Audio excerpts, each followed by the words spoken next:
bonsoir. L'info à 20h au titre de cette édition du vendredi 5 juin 2026.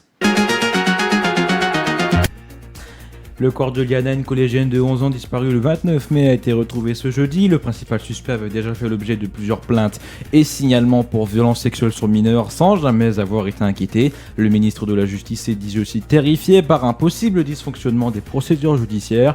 On en parlera davantage dans le 20h05 de ce soir. L'ex-mannequin américaine Carey Otis a porté plainte ce vendredi pour viols et agressions sexuelles contre le français Gérald de Marie, ancien directeur de l'agence de mannequins Elite Europe. Elle accuse de l'avoir violée à plusieurs reprises dans des années 80 à Paris, alors qu'elle avait 17 ans. Gérald de Marie nie les faits qui lui sont reprochés. Plusieurs personnalités cubaines, dont le président Miguel Díaz-Canel et des proches de l'ex-président Raúl Castro, ont été sanctionnés par les États-Unis hier. Leurs éventuels biens aux États-Unis sont gelés et les Américains ne peuvent plus commercer avec eux. Donald Trump a plusieurs fois menacé de, je cite, prendre le contrôle de l'île. 49 personnes sont mortes de soif dans une région isolée du Niger, située à la frontière entre l'Algérie, le Niger et le Mali.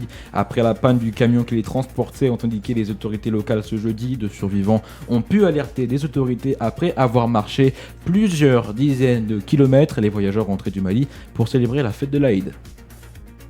Un drone maritime a explosé ce vendredi matin dans le port civil de Constanța à l'est de la Roumanie, a indiqué le ministère roumain de la Défense. En début d'après-midi, la marine ukrainienne a reconnu que le drone était l'un des siens, affirmant que l'appareil avait été, je cite, perturbé par le brouillage russe.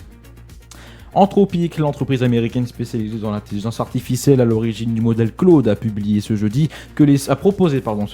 que les géants du secteur s'accordent pour ralentir, voire suspendre le développement de ces technologies. L'objectif, laisser le temps à la société et au gouvernement de poser des cadres des limites afin d'éviter une perte de contrôle.